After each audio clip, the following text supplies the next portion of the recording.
ശുദ്ധമായ രൂപത്തിൽ കിട്ടുന്നതെല്ലാം മികച്ചതാണെന്നാണ് പൊതുവെയുള്ള ധാരണ.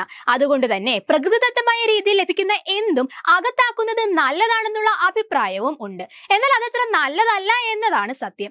സമൂഹ മാധ്യമങ്ങളിൽ പ്രചരിക്കുന്ന പാശ്ചാത്യ രാജ്യങ്ങളിൽ നിന്നുള്ള വീഡിയോകളിലൊക്കെ ട്രെൻഡിംഗ് ആണ് പച്ചപ്പാല് കുടിക്കുക എന്നത്.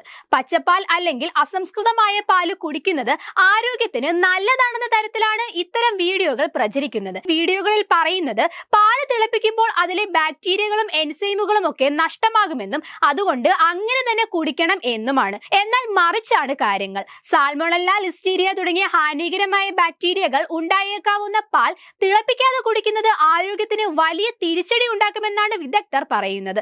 അസംസ്കൃത പാൽ മുൻപ് ഉപയോഗിച്ചിട്ടില്ലാത്തവരിൽ ഈ പാൽ കുടിക്കുമ്പോൾ ഛർദി അനുഭവപ്പെട്ടേക്കാം. എന്തുകൊണ്ടും തിളപ്പിച്ച പാലാണ് ആരോഗ്യത്തിന് നല്ലത്. കാരണം അത് പശുജന്യ രോഗത്തിന് കാരണമാകുന്ന അപകടകരമായ ബാക്ടീരിയകളെ നശിപ്പിക്കുന്നു.